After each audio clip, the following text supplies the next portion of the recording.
All right, my name is Lucille Zick. I am the student intern for the Arts Lecture Series this year, and we're entering, this is our kickoff for our Winter Arts Lecture Series, week 2. This week we have the great pleasure of Evergreen faculty and multimedia artist Shaw Osha joining us, who I'm about to... and then week 4, there were some schedule changes, so we're still determining who's going to be presenting, but it's going to be someone so amazing, and we're all going to love it. It's going to be great. Week 6, we have Estefania Puerta, a multimedia sculpture artist who will be joining us via Zoom. And then week 8, we have Samantha Wall, a visual artist, illustrator based in Portland, Oregon, who actually recently had a really terrific installation at the Fry. But now join me in welcoming Grit Reed-McKee, Evergreen graduate, and collaborator with Shaw Osha on her most recent work, who has the pleasure of introducing Shaw. Grit, take it away.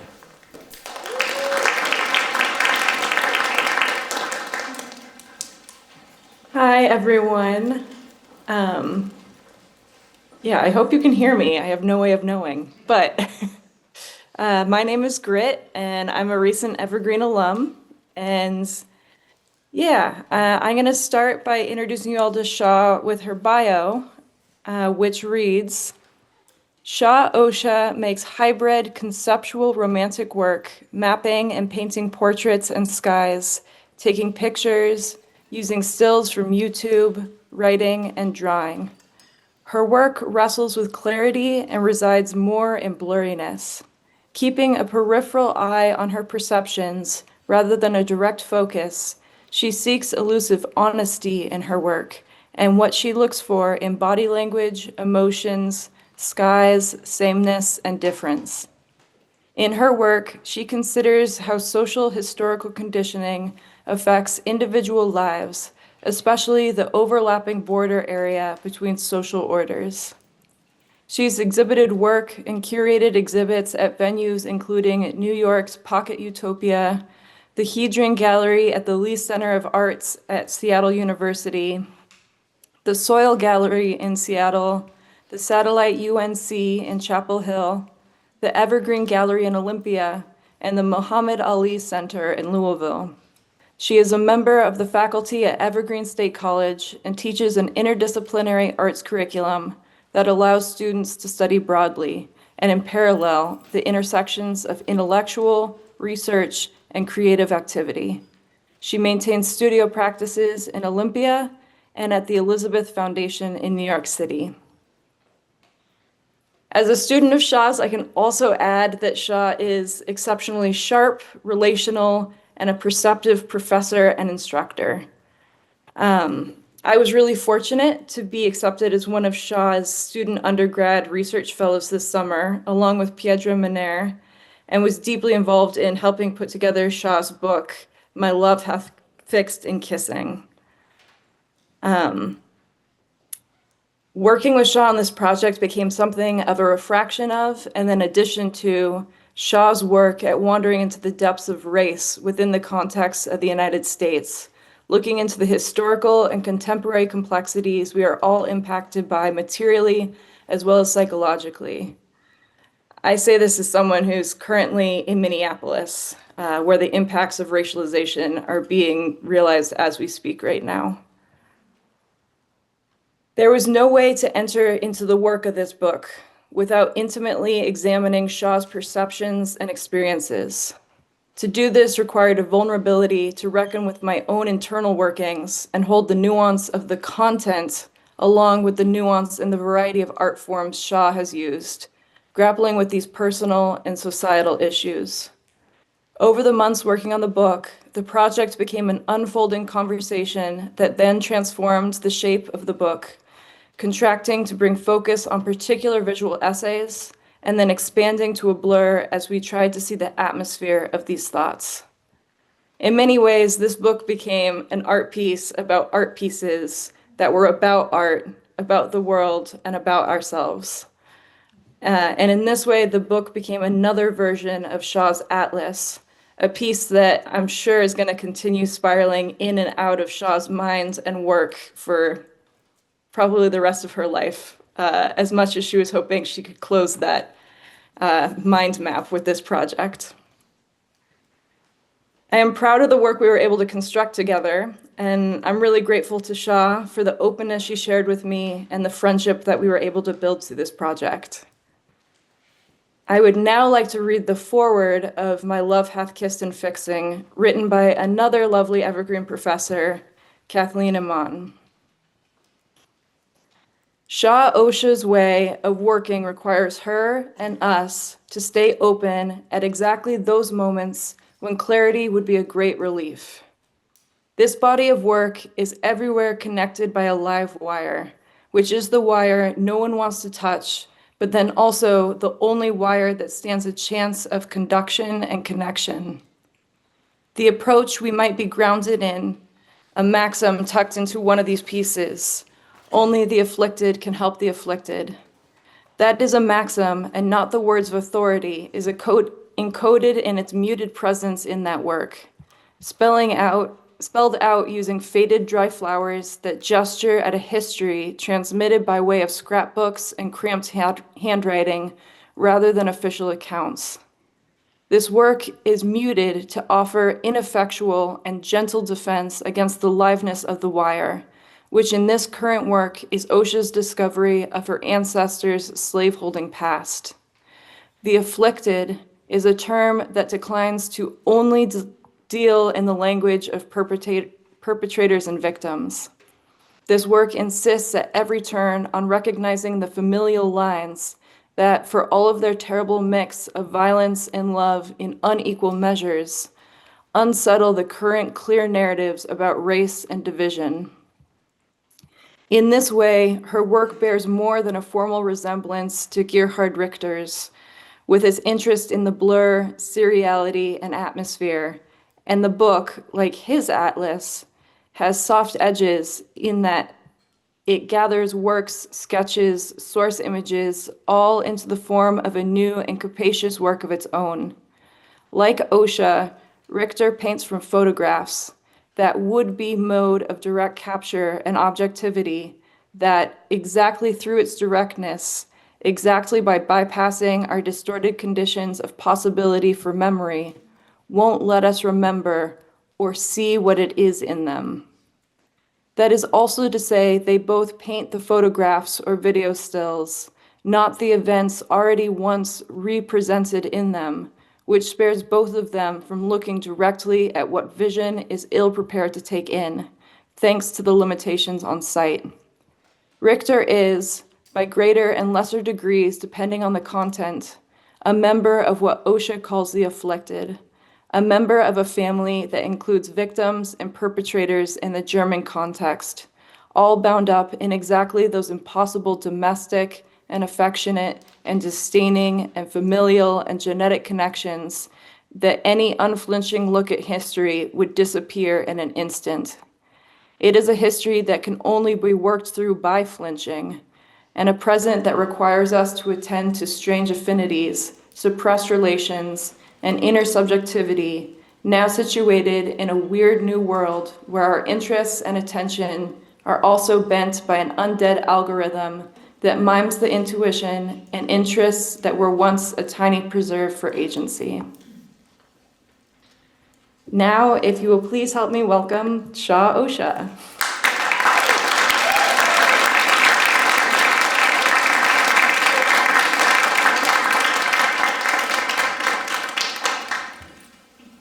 Thank you so much, Grit. So appreciate that you could be here. So, thanks all of you for coming. It's interesting to be on this side of the podium. This is the book that we put together last summer in 12 weeks, 2 surf students, and I put this sucker together with lots of friends helping us realize what an artist book is.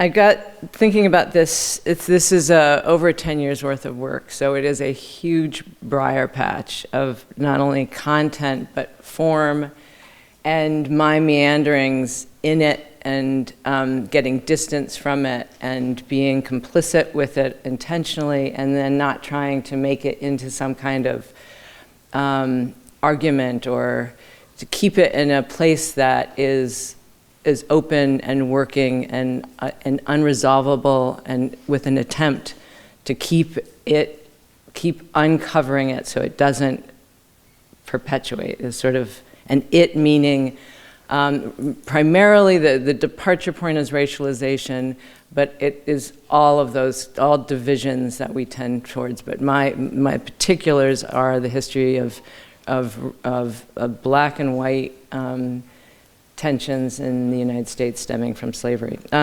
So I've divided it into, in my head, 5 sections. So the first would be the form as repository, and that's where the book has come in, the return in a way. And then this next section is the seeker, doubt, the arabesque, and nostalgia. Then portraits and the psychic split, and this question of what am I there. Then atmosphere and environmental conditions, landscape, geography, and time. And then finally return of the repressed, the archive, childhood, and formation.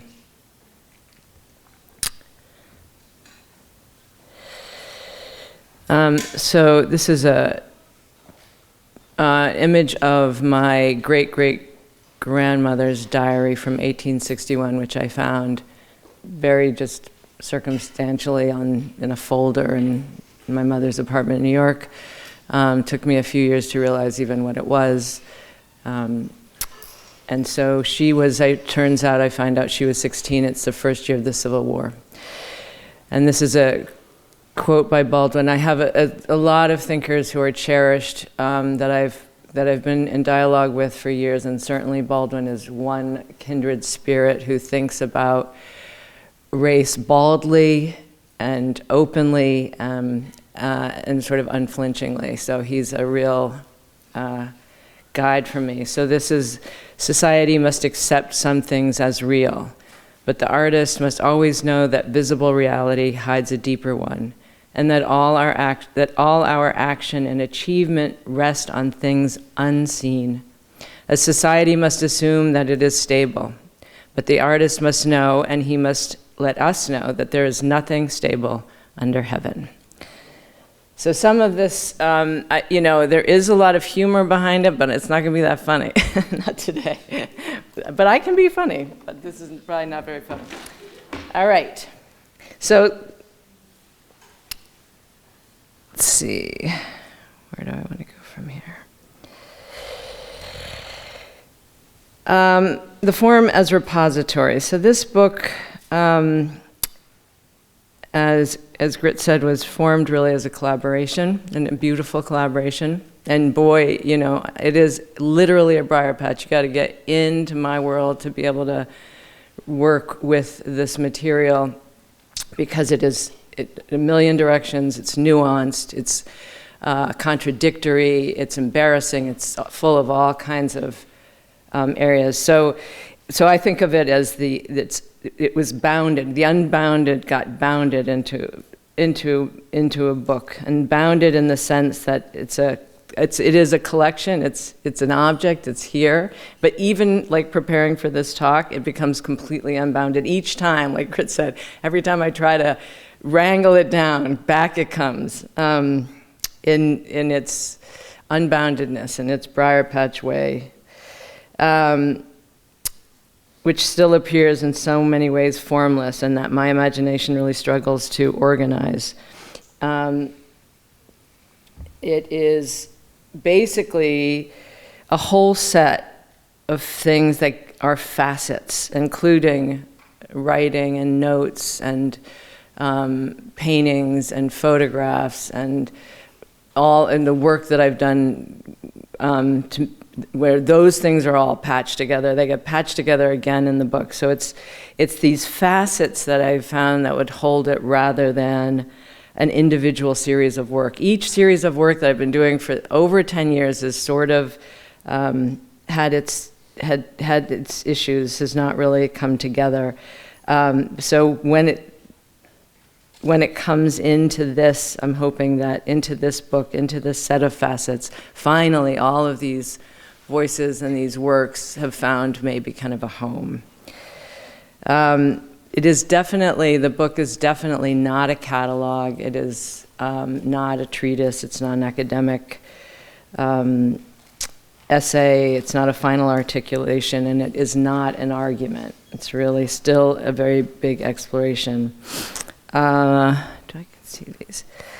So here we are working in the studios this summer with a million things printed down, changed in scale. We can, the thing that I thought a book was that I don't really like artist books that much, and it wasn't like I want to make an artist book. It was the way things often are, which is like all of a sudden you're at the edge of the thing, you got to jump. It was what made sense. So I thought, oh, this will be easy. I've got all the work done. I just throw it together.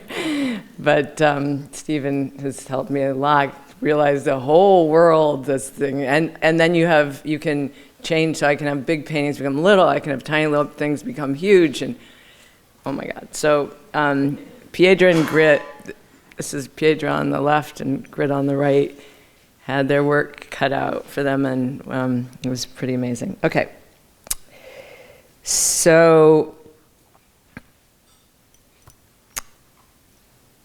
necessity. The reason for this book is that a lot of these bodies of work sort of failed in the way that they wouldn't pick up. Their form was okay, but it wouldn't pick up as a full form. So I think doubt is a thread in my life and in my work, and it's both painful and it's also sometimes extremely destructive. But the value that I have and I really do love doubt. I've made series of called on doubt, is its proximity to curiosity and humility, openness and criticality, integrity and reflexivity. Those are big values for me. And it's a leveler. And I really gravitate to others who have access, a mixture of some doubt close by they can access.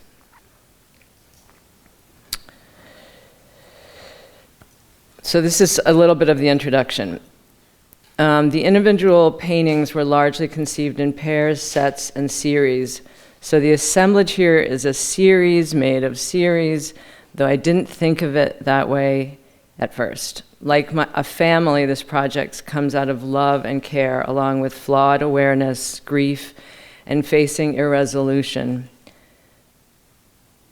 To kiss is an attempt to feel, to explore, to study, to make contact with, to press up against, to be tender, to go toward. Kissed is having touched or having attempted. Each part of this project has been worked through and second-guessed. Fixing is to try to be still enough to repair, to slow down, to contemplate, to reckon with something broken, and to resist the dangers of idealization, to allow for disillusionment, blind spots, contradictions, and Winnicott's good enough environmental provision to accept reality and not abandon. The line that gives me my title, "My Love Hath Kissed in Fixing," comes from a poem in my great-great-grandmother's diary. That diary with those pressed flowers is a material object from a time that's not mine, but an object from a time inherited and to be reckoned with. The eponymous series takes its dried flowers as points of departure, gifts exchanged mostly between white women from slave-owning families, each pressed and painstakingly sewed into place in 1861 during the Civil War. Quiet violence, record-keeping, death, memories of disappeared shapes, fantasy and denial. I started cutting and drying flowers, attracted to consolidation, dispersal, and fixing time, the act of fixing the dead flowers in July. Memory requires consolidation and repression to make room for representation. The seed is buried when it is dead. Some flowers, like buttercups, keep their color and so mark time and signal seasons. There is no proper way to grapple with this legacy, to think how love and harm intertwine, to try to inherit across generations a violence that is domestic, epigenetic, and genetic. These imperfect, messy, deep, misplaced gestures are trying to grapple with a history everyone knows is touched by injustice, abuse of power, fear, and violence, but that is also strangely touched by love, family, connection, and relations.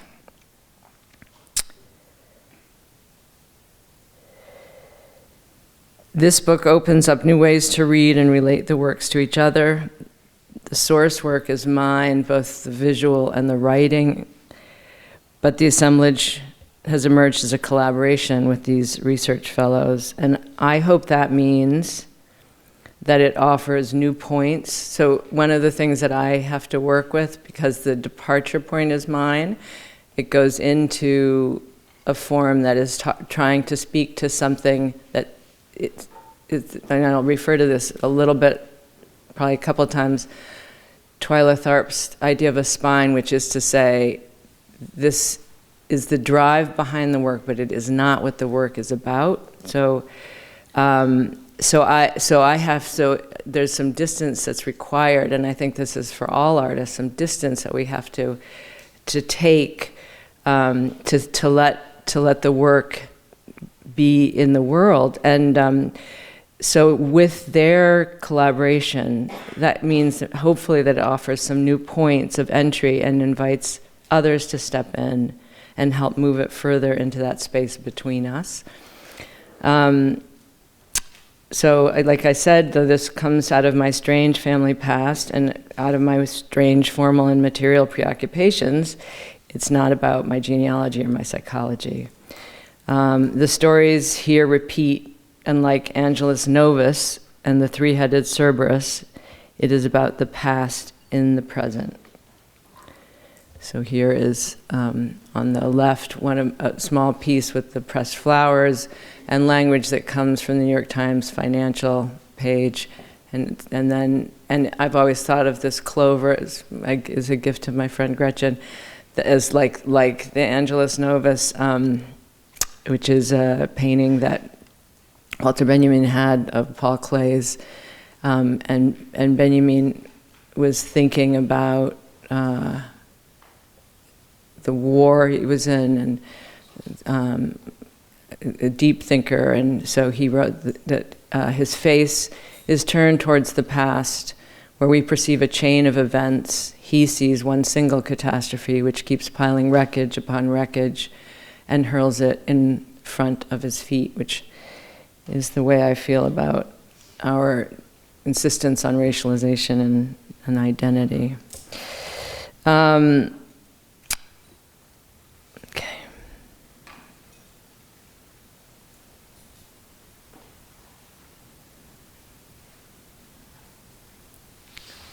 All right, 9. So these are also some more. This is the one on the left here, is only the afflicted can help the afflicted. And these became, the value is so similar that they became like colorblind tests, these text pieces. And I think, I'm more interested in the afflicted than the affliction. And then the one on the right is poison ivy, which I don't know, it's an East Coast bugger, if you've ever gotten into it. So you touch it very carefully, and I put it in the newspaper. I don't even know if I chose this weather finance page, and it was the only plant. And I'm not interested in the craft of drawing these flowers. They're all stuck in all my books. They fall out all the time. It's just this thing I've started doing. But this is the only one that left this like black toxin. And there's plants have different. You can look up different ways people think of them symbolically, or. And the poison ivy was tread lightly in these dangerous areas.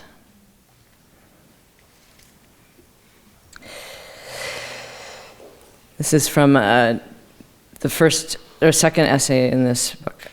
It's called Painting. I keep thinking about Sheldon G. 'Sheldon' 'George's' work on race and psychoanalysis. We can't actually be who we think we are. There is something both harsh and freeing in that. George goes back to Lacan's basic question, what am I there? The question comes from our split identity. We are first-person beings, but also there in a place we can never fully occupy, where what we are in society. We are interconnected, conditioned by the structures and histories we inherit, existing before we are even born. The what am I part encompasses all the early influences that our psyches absorb and process as a complex mix of external demands and what we perceive as our own desires. We misrecognize and think we have an authentic private self somewhere, unaware that it holds much of the desires of others and that we are speaking much of the language of others. Then there's the there, a specific context, the where, what we are, and the placement of the social order. Family history, past experiences, and our environment all shape us in ways we might call epigenetic, embodying Lacan's idea of the whole ancestral history of real others. These ghosts and inheritances affect us from places we can't name or access. So George's work explores how we are all humans and split psyches whose identity can't be fixed or stable. Who we are becomes complicated by our circumstances, how we appear, how we want to appear to others, all tangled up with the histories that shape us even before we know we have a voice. In a YouTube lecture, poet and academic Fred Moten mentioned he had a couple of conditions. Initially, I thought he was referring to diagnoses, but he meant psychological or temperament conditions, the way he thinks, the way he uses language, and his resistance to reading from a script during talks. These conditions shape the kind of work he does. We often believe we can control how we express ourselves and act. However, the richness of art comes from how we weave ourselves into our observations, interpreting what we see, and crafting something meaningful from our experiences. As Moten suggests, we are trying to meet the universe halfway.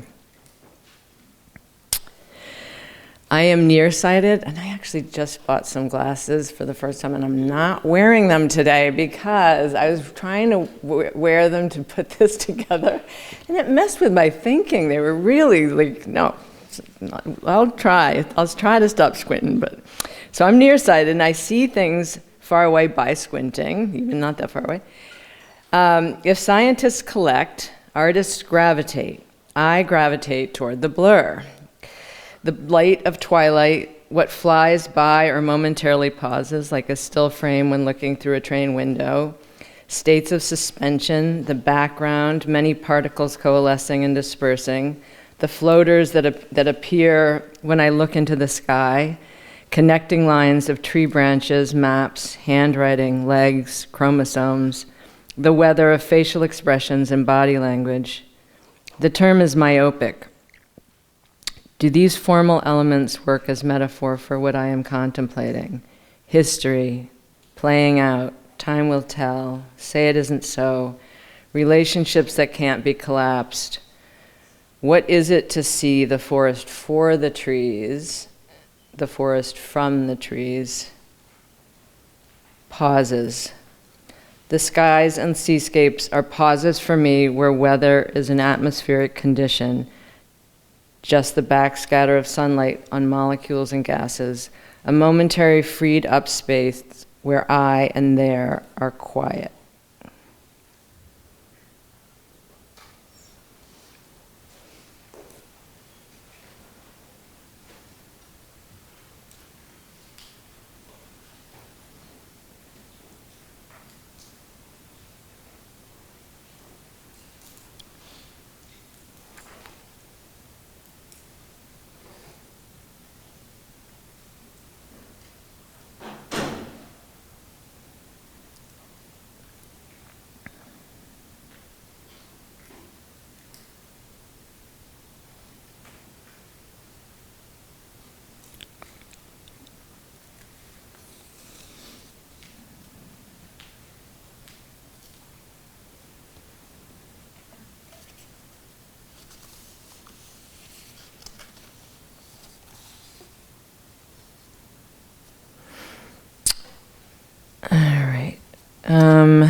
So the materials I use, as you can see, they're all over the place. I use all kinds of materials, whatever I need to do the job or to help me ask the question or to probe.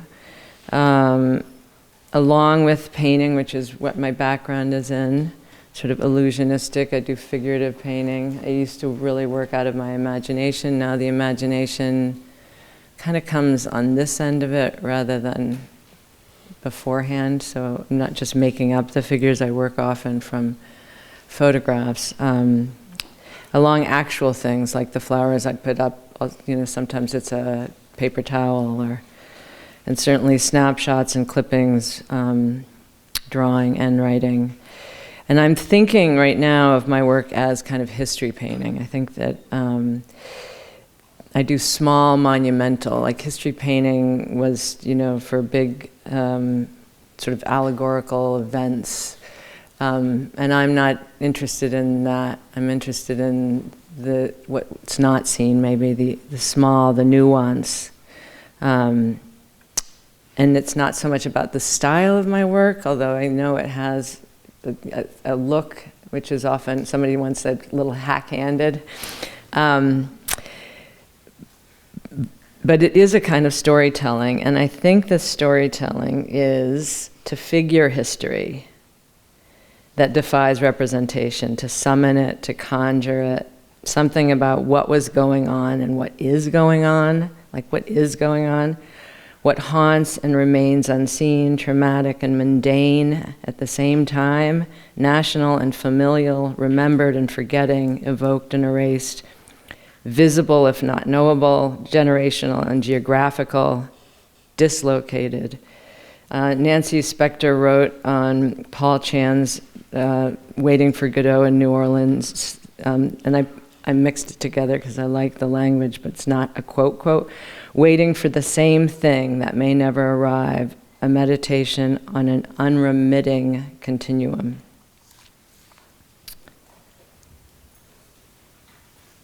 Okay.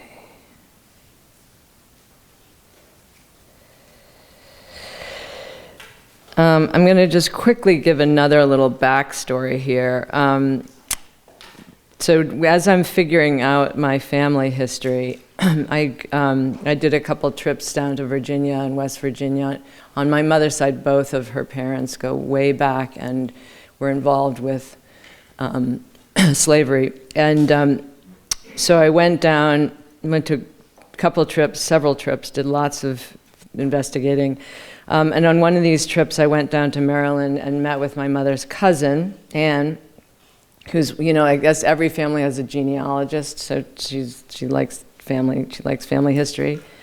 And her brother still runs this farm that my grandfather was born on, and it's connected to the time that that family owned it before the end of slavery. And Anne was very defensive when I met with her about unearthing any records of slaveholding, and really skeptical of my intentions, which I found quite frequent with all kinds of people, because I was born in Baltimore, but I was raised in New York, so I'm really not from there. And at the same time, I met with this other woman, Gwen, who ran this project called the Ethnohistory Project at Sugarland, which is a freedmen's township that was founded by her emancipated grandfather and where she grew up. And Gwen and Anne are friends. They're the same generation. And they work together. So because Anne loves genealogy, she also cares about cemeteries and does a lot of work on cemeteries. It's a whole field, and you can look gravestones up on, there's I think gravestone, whatever.com, you can. So she's involved with that. So she's helping Gwen. Their cemetery at Sugarland was in disrepair, so she was helping her sort of restore it. And they both grew up right down the road from each other. Both women had families from generation, worked together, knew each other, and they were linked, but I don't think they ever really acknowledged it. It's pretty common, if you go south, it's pretty common that there's a long history of if people have stayed. So neither of them had been raised talking about slavery in their families, and they're very separate communities, really still quite segregated in the living world. Maybe not always in the work world, but definitely in the living world. So I had a conversation with them, and there was a mirroring, or maybe a Mobius strip, of inherited shame and grief. And it was really interesting to watch the two sides of the same coin, but one continuous side in a space our imagination struggles to conceive of as shared. Their ancestors had been enslaved, carrying the stigma of being brutalized, while others were enslavers, bearing the moral and psychic weight of that brutalizing, plus the unknown but always possible genetic relations between them. These are not abstract historical connections. These families whose ancestors were directly connected share silence as a coping mechanism that both connects them, even as it holds them apart. And I feel that this history, even though it feels like, why are people still talking about slavery? It's so long ago. I was thinking about also talking to young, college students. It feels, especially on the West Coast, it feels so removed. And yet the traces of it are strangely alive, unprocessed, unreconciled, and operating beneath the surface. And we can easily, probably, name it, see it. Okay, so the next part is the seeker. I feel like I am a seeker. It's what drives me, it's what makes me an artist, and I think that I look for other seekers. And especially with something like this, like it's not going to be of everyone, my mother would say, Shaw's just obsessed with slavery. People aren't always going to really follow it. It's deep, it's weird. But I have it with the seeking as both a combination of grief, real grief, and also of hope. It's both elegiac and anxious, and I'm trying to make meaning of, I think, our current time. It's not just about what's behind epigenetically, but it's also what's occurring now. This is a sketch from my notebook, embarrassing little sketch of my granddaddy telling me a Brer Rabbit story in bed, and then that's the briar patch over there. Brer Rabbit and the tar baby stuck with each other, shadow boxing, afraid of the shadow. And this is another essay called YouTube. When Michael Brown was killed in 2014, I'd already discovered YouTube as a valuable reference. Don Cornelius, the creator of Soul Train, committed suicide in 2012, 2 years before Michael Brown's death.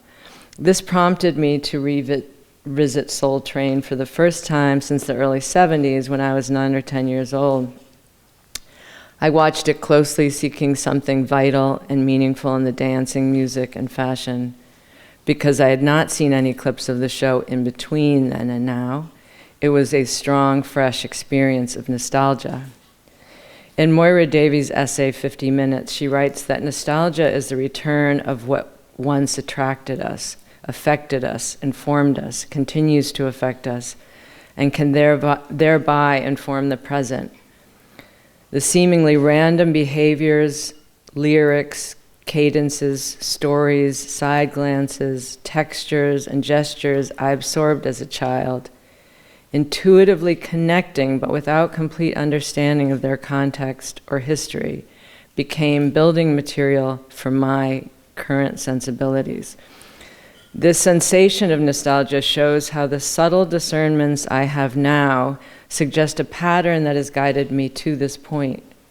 In the essay, Davy also mentions Svetlana Boym's concept of reflective nostalgia. And this is a quote: "It is not about rebuilding the mythical place called home, but about perpetually deferring the homecoming itself." So this nostalgia may be rooted in a sense of lack or absence, driven by the character, ethics, obsessions, eccentricities, and sensitivities of the seeker. The longing, though, urges us to continue seeking rather than searching for a return to a place that doesn't exist. And here's another little Beckett. You will not be able to say what you think you want to say, and never stop saying it. Returning to Soul Train on YouTube opened a window into television from my youth. The algorithms, guided by my interests, drew or dragged me into a complex web of connections between the past and the present. I accessed shows from the 70s like All in the Family and Sanford and Son. I could explore TV shows and lectures from before my time and discover contemporary content, talk shows, cell phone videos, documentaries, and personal commentary. It became a visual landscape filled with people's minds and experiences, history and present alike, astonishingly accessible. So all kinds of interviews, Buckley, Muhammad Ali, 1968, Al Smith, Breakfast Club, Eudora Welty, Firing Line, Nikki Giovanni interviewing James Baldwin on Soul, conversation with Giovanni and Fred Moten, and then documentary on Philip Guston, or footage of Carolyn Bryant from the 1955 trial, alongside cell phone videos about Karen memes and a tragic moment, and the few tragic moments captured by a young person in St. Louis. Just a few days after Michael Brown's murder, and a few miles away, a young man posted a cell phone video on YouTube of a man who stole 2 cans of soda and placed them on the sidewalk. The recorder's narration reflects his astonishment. This is crazy. He just stole 2 sodas. He just straight put them on the ground like I dare someone to touch them. The young man filming circles around, capturing the scene as Kajemi Powell paces in an opposite arc, asking, what, you're going to put this on Instagram? You're going to put this on Facebook? Somebody nearby calls out to Powell saying, this is not how you do it, bro. I follow the plea, but what is the it? There's a symptom being expressed and responded to that goes beyond the particulars of Powell. The entire video lasts only a couple of minutes. Do I need to mention that the young man recording had no idea Powell would be murdered? The police killing of Kajemi Powell was recorded on video and posted to YouTube to be seen repeatedly. YouTube cannot contain the excess, cannot fix or kiss or help. Warhol said about his Death and Disaster series, when you see a gruesome picture over and over again, it really doesn't have any effect. Warhol's images of death in the media were silk-screened and repeated in a grid. Art historian Thomas Crow suggests that Warhol was, quote, attracted to the sores in American political life, exposing our insensitive conception of brutal images and creating art by representing them on their own terms.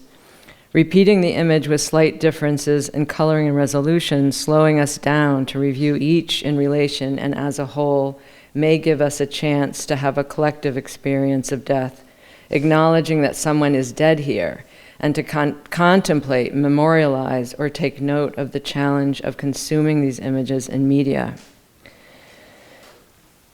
This is a Roland Barthes quote, as spectator, I was interested in photography only for sentimental reasons. I wanted to explore it not as a question, a theme, but as a wound. I see, I feel, hence I notice, I observe, and I think. I made 8 small paintings of the 2 stolen cans of soda on the sidewalk and Powell pacing beside them. They were painted with saturated atmospheric color and not much detail. The 2 vertical black bands on either side to cut the frame like a cell phone. As a series, they pick up on the precarious story in the middle. An anomalous action of 2 cans and a man pacing on a nondescript summer afternoon.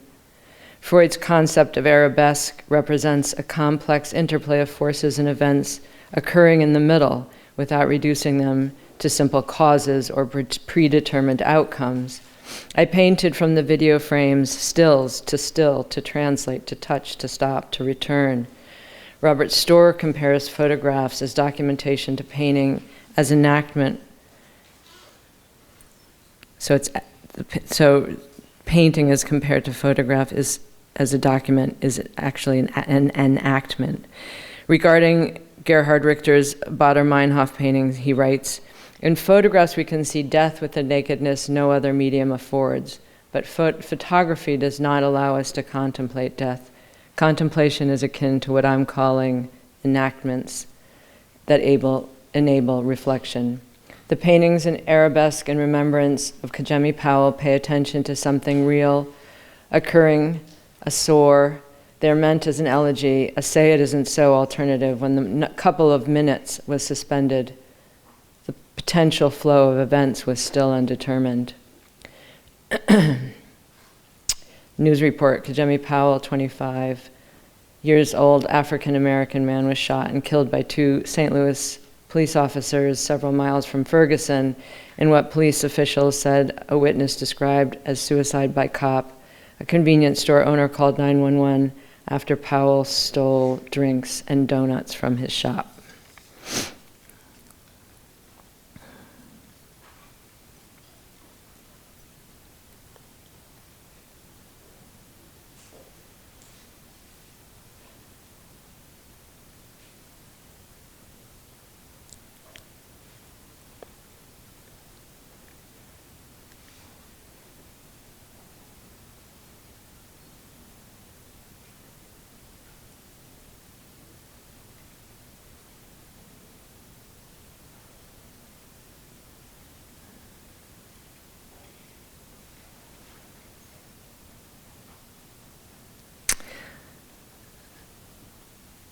All right, so portraits, the psychic split, the what am I there? How do I choose the subjects for the portraits I do? And we haven't probably seen that many, but I did a lot of portraits. I do a lot. And I think I look for those moments of doubt, which is to say this crack or opening that might shed some light, like an expression or a gesture. So I'll go through, it might be old footage. I might have a film that I'm looking for a moment, like with Carolyn Bryant, Mamie Till. I'm not going to be able to go through all the stories of the work of why these stories, but these were 2 women that come together in a historical moment. Mamie Till's son is murdered by Carolyn Bryant's husband. This is 1955 or so in the South, and Carolyn Bryant. It's complicated. It was about being whistled at or touched or something. And there's a hearing, and of course they get off. And there's this moment when Carolyn Bryant, it's on film, you can see she's walking into the courthouse and she gets caught. You just catch her. She gets caught. She looks back at the camera, and it's this moment of like defiance and terror. It's just that crack of doubt in her. So I look for those and those gestures. That's sort of something honest is what I'm sort of after. I'm drawn to sad sack stories, to the contradictions people carry. And portraiture makes me aware of that split self, what we think we are, how we want to be seen. And I really think that's a huge question with social media, this curating how we want to be seen. I mean, we all do it anyway, but that's versus what we don't even see in ourselves. We don't even know what we're portraying all the time, how we're leaking all the time. And what we portray without knowing. The imagined self and the reflected one are not always aligned. I began, let's see, where am I here? I'm going to go through a few of these.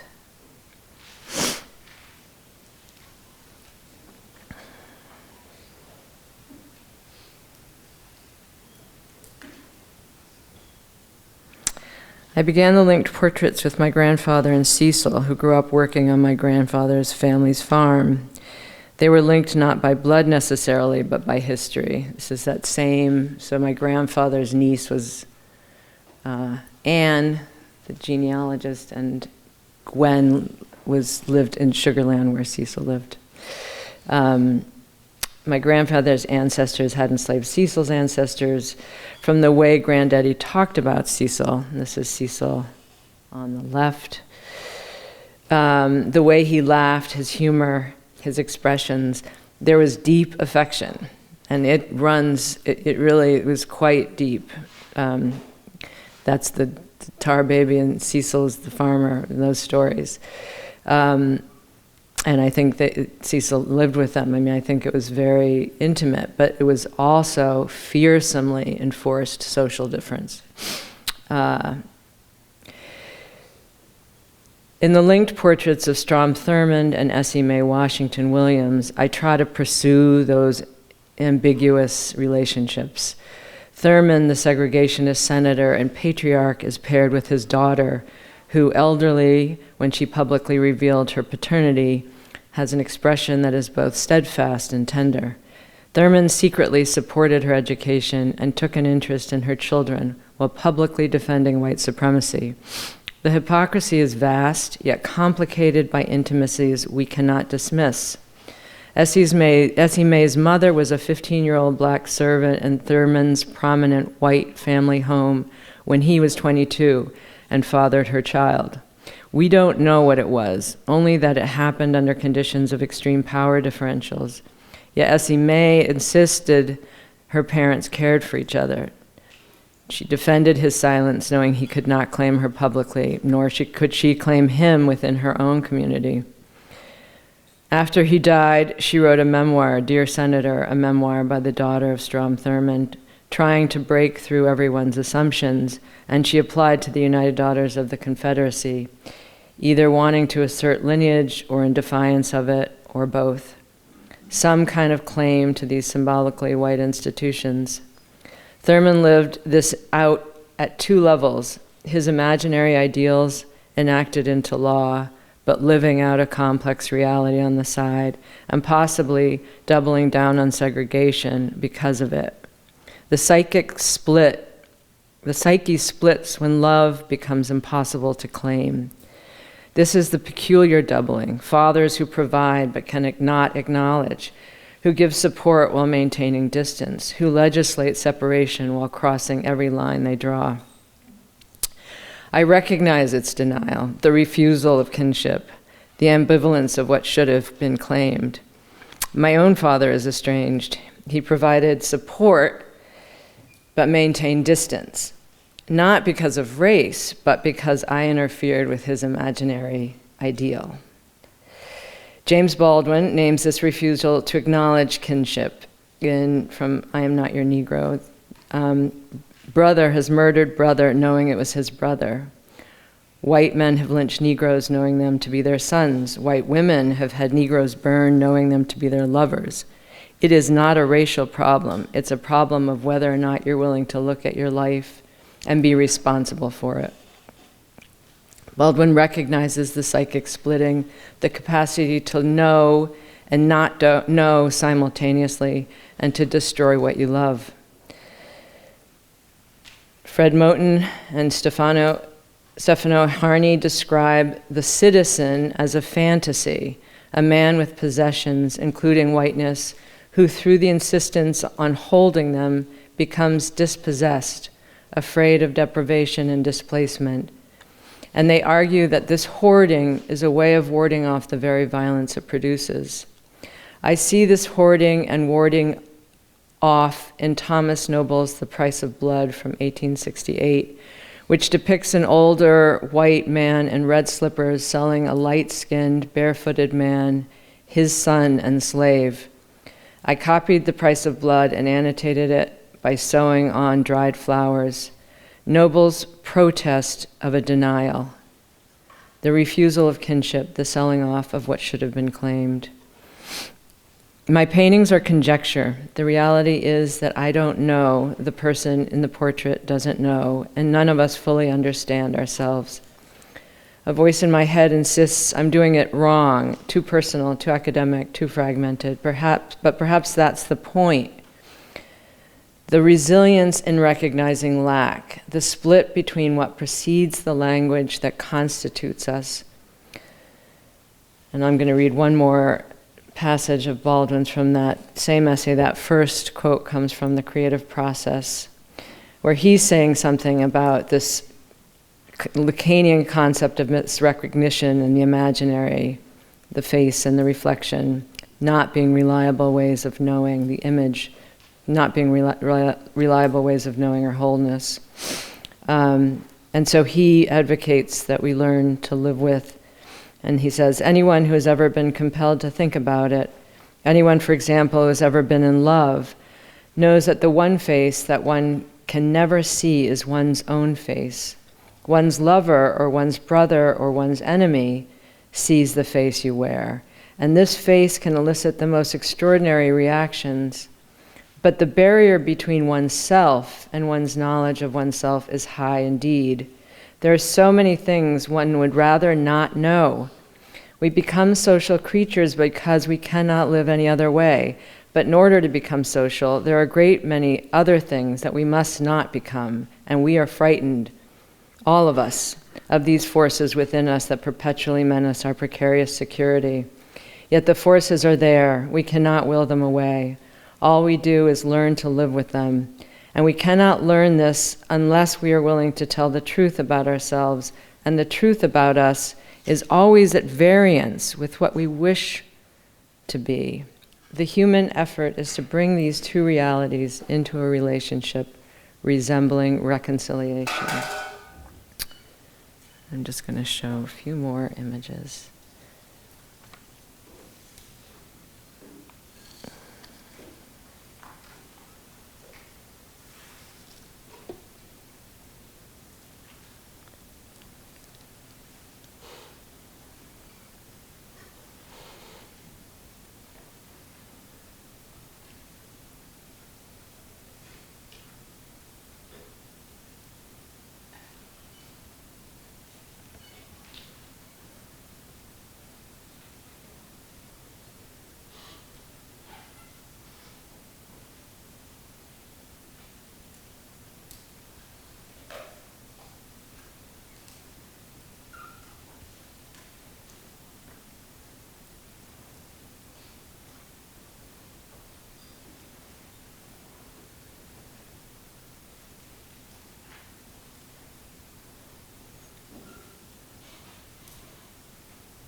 All right, and I want to end by just one more Karen Barad's quote: discontinuity, not either or both and, but the interaction of continuity and discontinuity, which troubles the binary.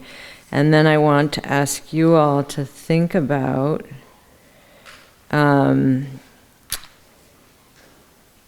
if there are things you were drawn to or attracted to in childhood that you can remember. And often I think they're shameful. I mean, there's some shame. There's a guy who's writes, he's an art historian, and he writes about being, in 1971, he's 9, and he's decides to hitchhike with his friend. He gets picked up by, and he's from this suburban middle class family, gets picked up by a bus of hippies, and he's and they're doing a free ride, so they're picking everyone up. And he doesn't know what these things mean, but he knows there's something there that is really attractive to him, that he doesn't know, he doesn't have access to, and is familiar. And he takes that up as something that becomes incredibly important in his life.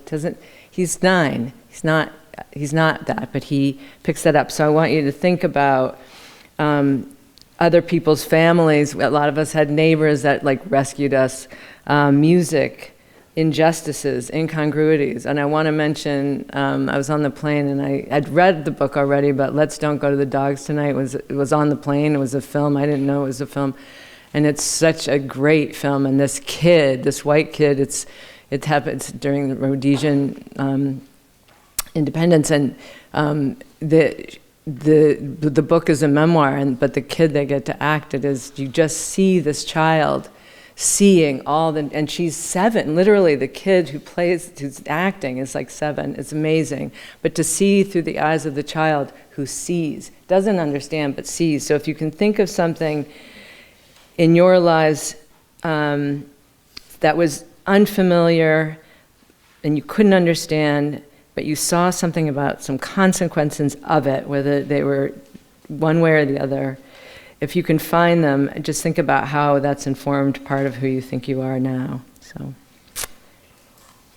that's it. It's time for you to talk to me.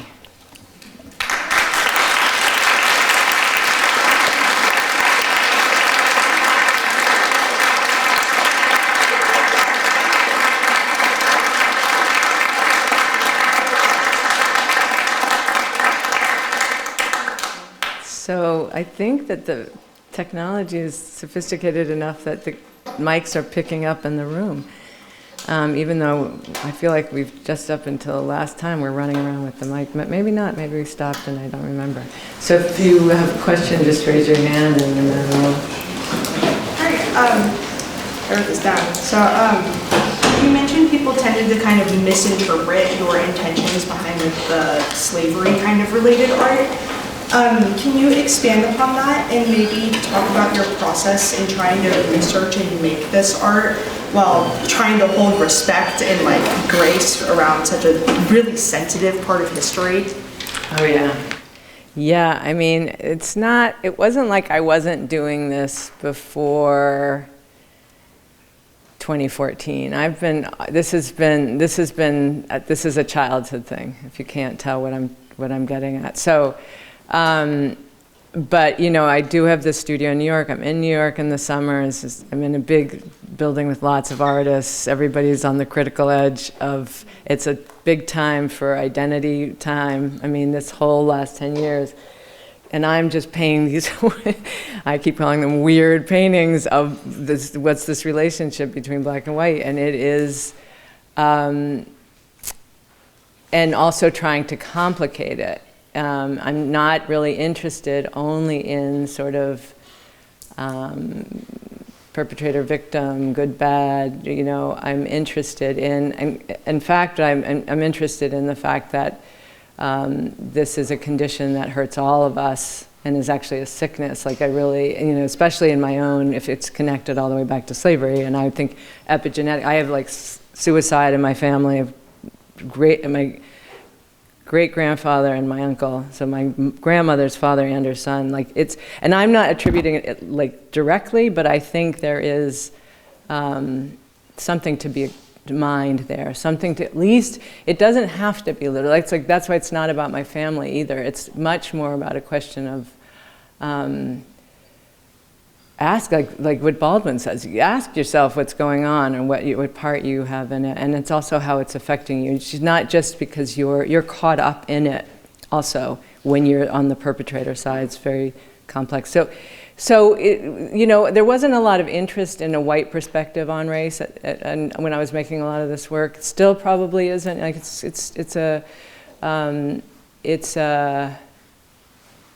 yeah, so you have to find other seekers, and that is definitely, I have found them. I've got lots and lots of people who are asking the same questions I am that I found. Does that, yeah? Yeah. You can see why it's both, and there's so many blind spots, it's tender. Yeah. Yeah. Emma. You talk on relationships that cannot be collapsed, and fantasy and denial and the afflicted over the affliction. And I wanted to ask what the role of revision in your work kind of, like how that actualizes when you find yourself falling into these pitfalls of wanting to resolve, wanting to end and solve, or take like comfort in that fantasy or that pleasure, like both in the curation and creation of your work? Yeah, I don't think I'm interested necessarily in getting to resolution, and I think the collapse is the dangerous, I mean, maybe that is the resolution is the collapse, right? To say like, everything's going to be okay, or that we both are suffering, you know, or on either side of this equation, or and what I think would happen was, I think the process of revision was I would try another body of work. I was like, oh, this one, like those link portraits, that's not quite there. And I just want to say that the way that those were painted is also intentional. It's not, I wasn't trying to paint realistically.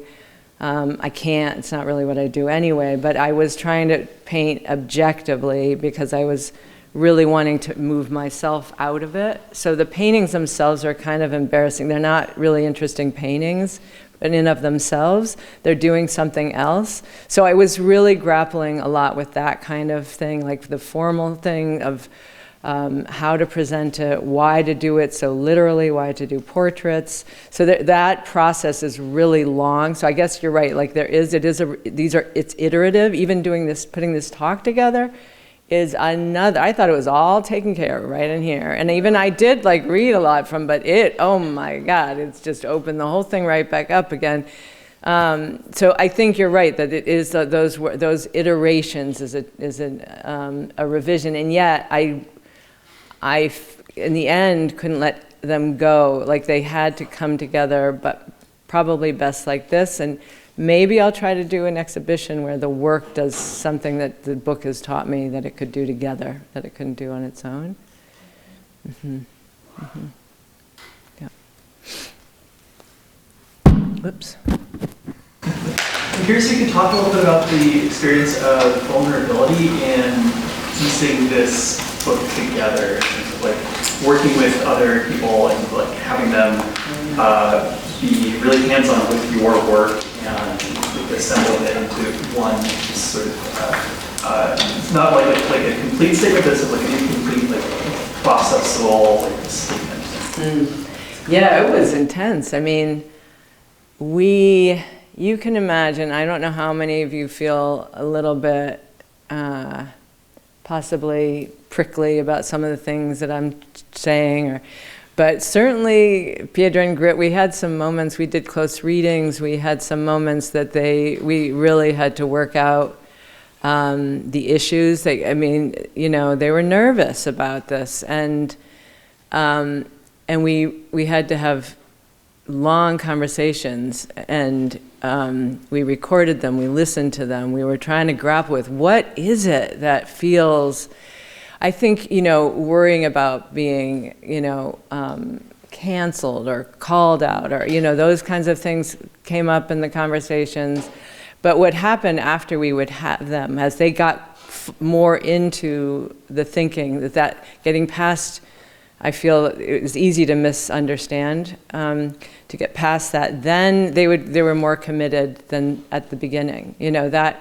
So it does take work to get, and definite vulnerability to get an understanding. I mean that, and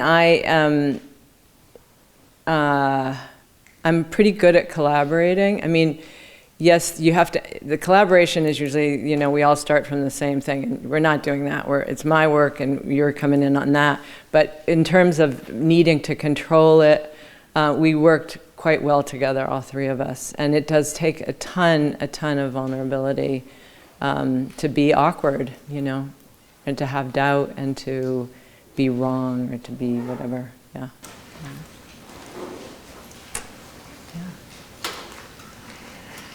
I just wanted to get back to you made a comment about the 9-year-old that got onto a bus full of hippies. Is that an essay or something? It's a book. It's in this preface in this book.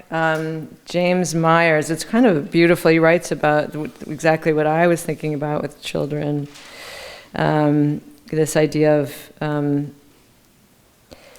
we live through blocks of time, period. As children especially, we are porous to an era without understanding that our experiences are historical, that what we take to be a given, unmovable reality, an eternal present, will not last in its current arrangement for much longer. We do not know this then. We do not yet understand that the encounters we take to be so personally and uniquely ours are only possible there and then.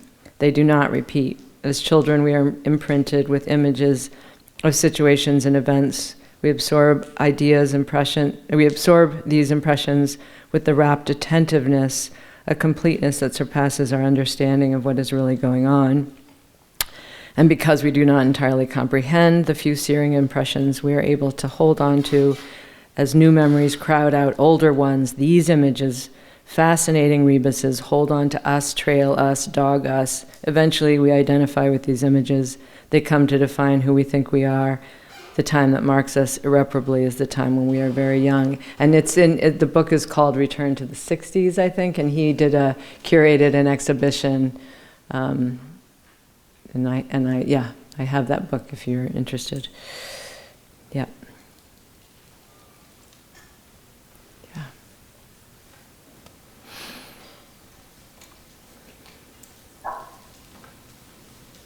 Yeah.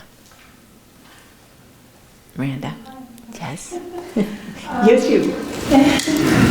Thank you, Shauna, for your work and your talk.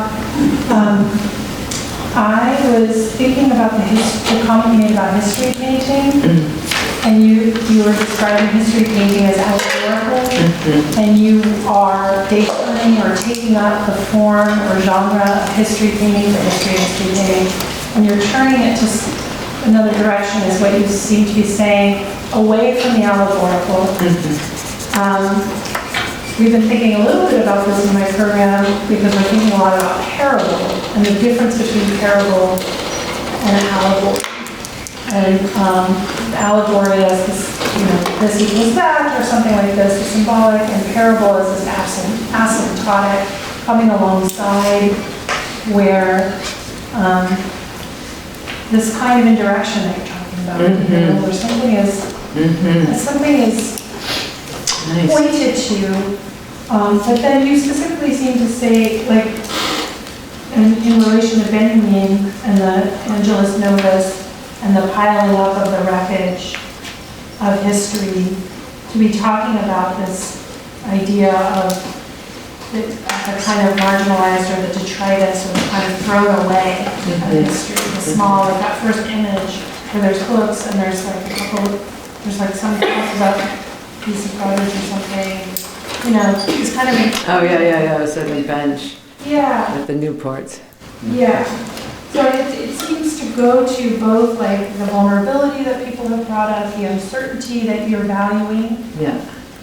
And the everydayness of structural violence, yeah. The quotidian quality of structural, historical violence, racial violence, the everydayness of that. So I guess I wanted to ask you to tell us a little more about this refusal of the allegorical in relation to your kind of ethics and aesthetics. Yeah, there's a big refusal in general. I think it's like with the blur, like a real refusal to resolve, even though that might be a desire. There's a bigger refusal, and I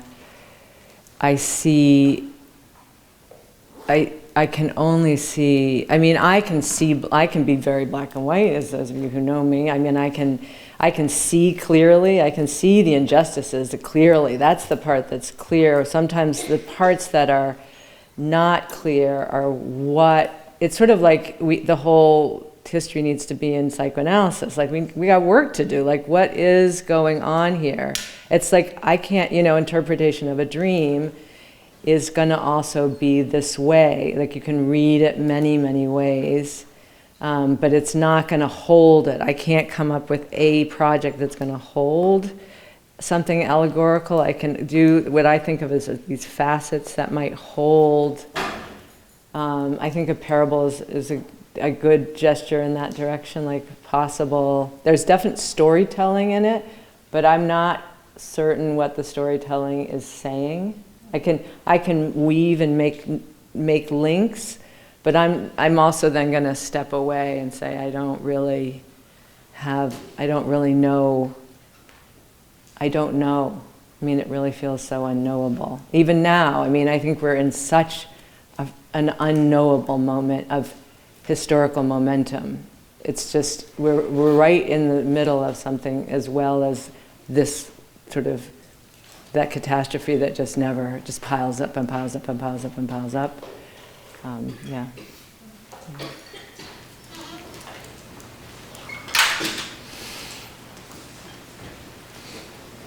Yeah. Who? Where? Oh, thanks. Sorry. Just, you might have to yell, because it's right up here.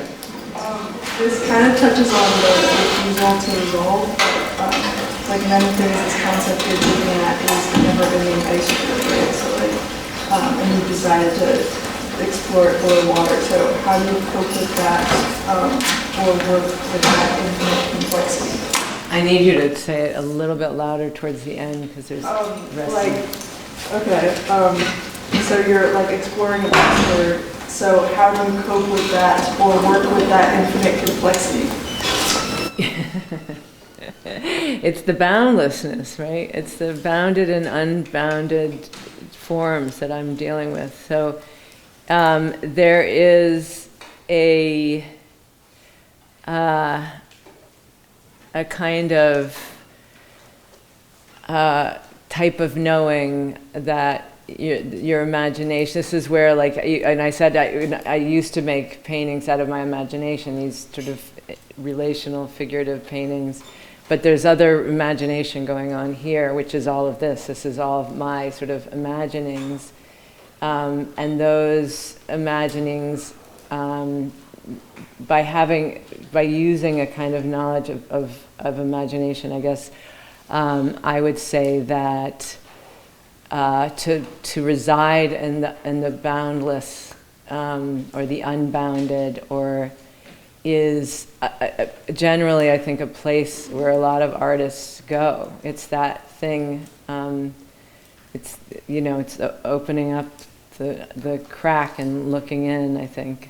But it is also, I think, something that is very painful for a lot of us, And I think that's why art asks about art all the time, like, what are we doing? Why do we do it? And that's why the quotes too, a lot of this theory is very helpful for me. It keeps me as a framing. Okay, like Sheldon George is hugely important, like James Baldwin, who talks about race and psychoanalysis specifically, and lack and jouissance, and also argues, I think, in the same way. If I'm arguing anything, like the fact that we are all subjects, and that that the Tharp idea of, like, yes, we have individual backgrounds and experiences. That is where we are coming from. That is what drives us. But what we are, it's not what we are or what we're about. That's sort of a strong feeling that I have about it. So, yeah, it's a, yeah.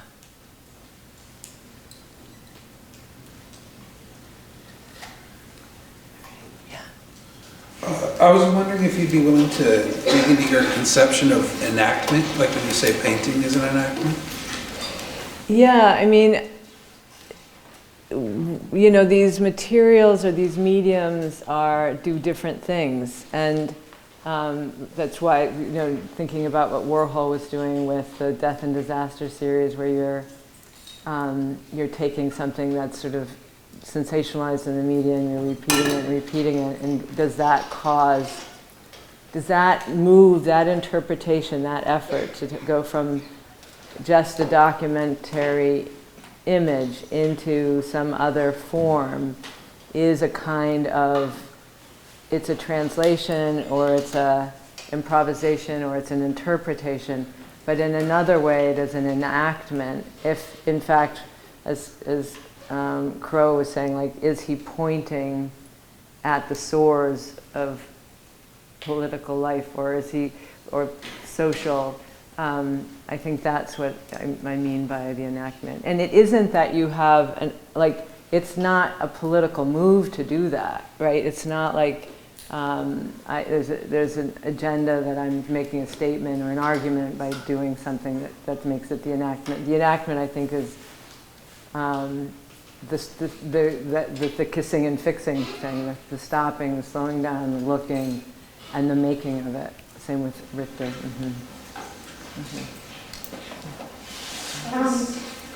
Hold on, my other one.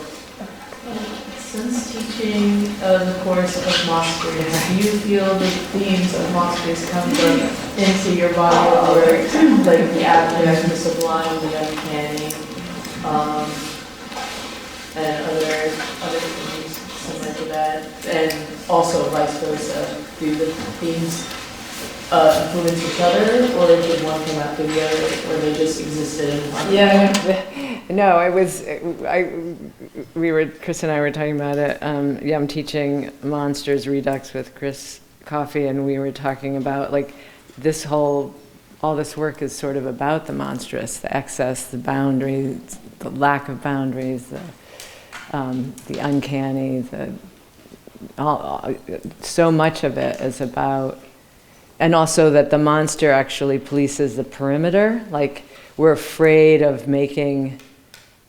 going outside of what we've been born into sometimes because we cross those lines of conformity, and crossing those lines can also be a kind of monstrousness. So definitely it is related, but we did not, when we planned it, I wasn't thinking, oh, this is perfect for my project. No, they were sort of separate, but yeah, that's been great to see how the monstrous is alive.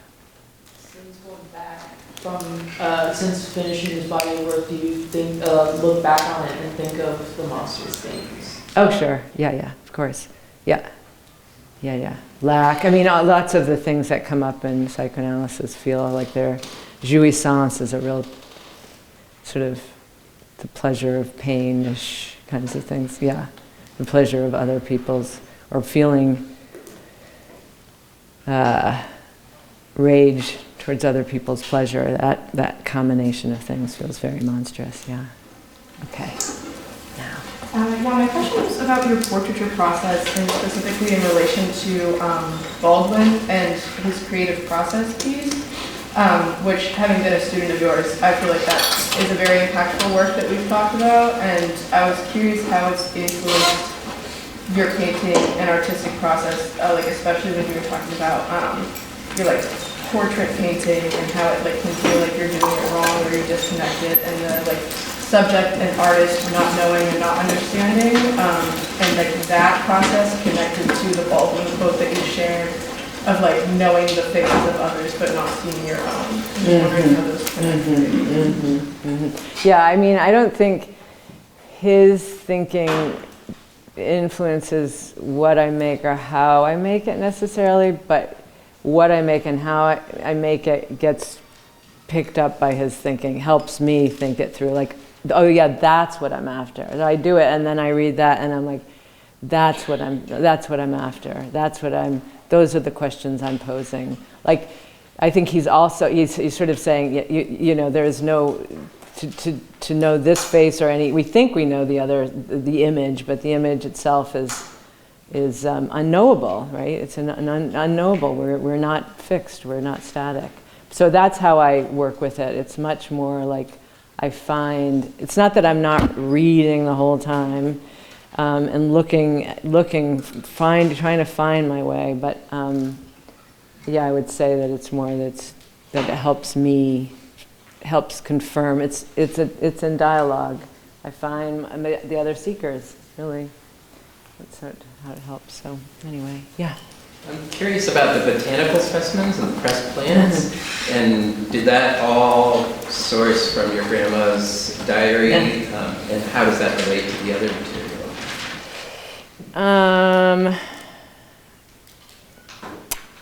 Well, it doesn't, I mean, yeah, that's definitely why I started to do it, because it was just wild that I couldn't really believe that plants from 1861 could still have color, and I mean, it was really, and how she sewed them, and I do think it had to do with like time. I was interested in time, and so like, you know, my mother had cancer and people sent her flowers, and I pressed those, like there are things, and then they all get together and it doesn't really matter. Like I don't do it, it's just like my family history. That's not where I want to stay, it's sort of where I leave. But I like working with the things themselves, and I don't use them for everything. I have tons of them collected, but I use them just for a few things. And it was really one body of work I did that had really used those a lot, like when I did the copy of The Price of Blood and then sewed those on. And I just use whatever, I mean, they're just part of the other materials that I use. Yeah. So anyway. All right, do we have, okay, 3 minutes, go, yes. Along that same vein, I noticed a picture of a tree root. Of what? A tree root. Oh, yeah, As a lover of interesting shaped roots, I was wondering also what made you take that picture? What inspired it to be part of this work? Yeah, I take a lot of pictures. So, you know, this is this thing that comes from that question I was leaving you with. Sometimes you can identify it as a social thing, you know, like the hippies or whatever, but also it's like patterns. What patterns do you notice? I noticed, yeah, pattern, texture, and I take a lot of pictures, and they're kind of formal, and then there's a way that snapshot was placed on that piece of painting that had all that just sort of blue paint, and then it was next to Muhammad Ali. I think that's the page. And so they're associative. They're not literal. It's like I don't have an answer for it. A lot of the decisions are associative and intuitive, and you know, I think of a lot those roots as like arthritic knuckles or something. There's something about them that's tender, I guess. Something like that. But thanks. All right, I think we're good.